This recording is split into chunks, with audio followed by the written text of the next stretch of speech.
आपल्या लातूरमध्ये यापूर्वी 3-4 टोळींवर मकोका अंतर्गत गुन्हे दाखल होते, पण आजपर्यंत कुणालाही लातूर जिल्हा न्यायालय विशेष मोका न्यायालयाने जामीन दिलेला नाही.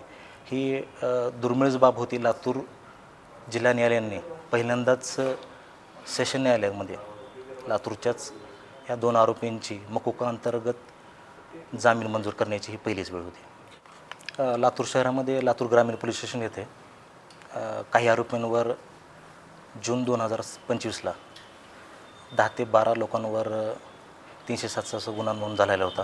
त्यानंतर पोलिसांनी तपास करून संघटित गुन्हेगारी मकोका अंतर्गत त्यांच्यावर कारवाई केली.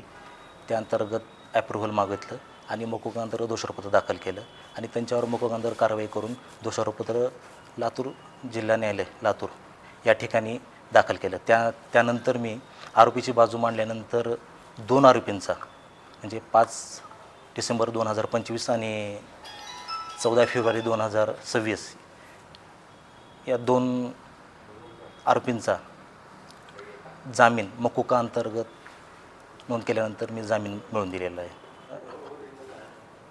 हे संविधानाचं राज्य आहे.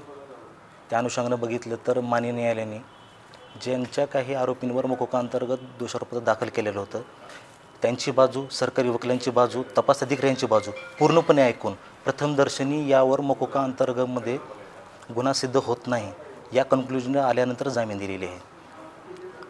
त्यामुळं मला असं वाटत नाही की कुणाचंही मनोबल वाढणार नाही, कारण की असंही असू शकतं की पोलिसांनी काही निर्दोष व्यक्तींनासुद्धा यामध्ये गोवण्याचं प्रयत्न केला असू शकतं. त्याची बाजू मी मांडून त्याला न्याय मिळवून देण्याचं काम देखील मी या ठिकाणी केलेलं आहे.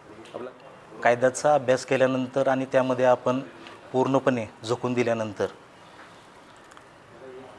त्यामुळे आपल्याला यश प्राप्त होतं. आता आपण जे काही प्रश्न उपस्थित केला त्यामध्ये माझं कसलीही बॅकग्राऊंड वकिली क्षेत्राचं नाही.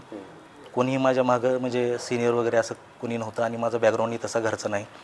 फक्त मी अभ्यासाच्या जोरावर आणि जे काही लोकांना न्याय द्यायचा आहे त्या भावनेतून मी दिवसरात्र अभ्यास करून कायद्याचे संपूर्ण अभ्यास करून मान्याला त्यांची बाजू मांडतो.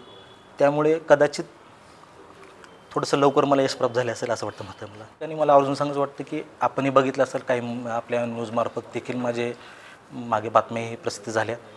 मी महत्त्वाचं म्हणजे जे काही लातूरमध्ये असतील, लातूर जिल्ह्यातील गोरगरीब जनता असेल ज्याच्यावर अन्याय अत्याचार झाले असेल त्यांना यांचा 1 रुपये न घेता मी त्यांची केस मोफत लढवतो. कारण की माझ्या असं भावना आहे की आपण एक समाजाचं काही देणं लागतो.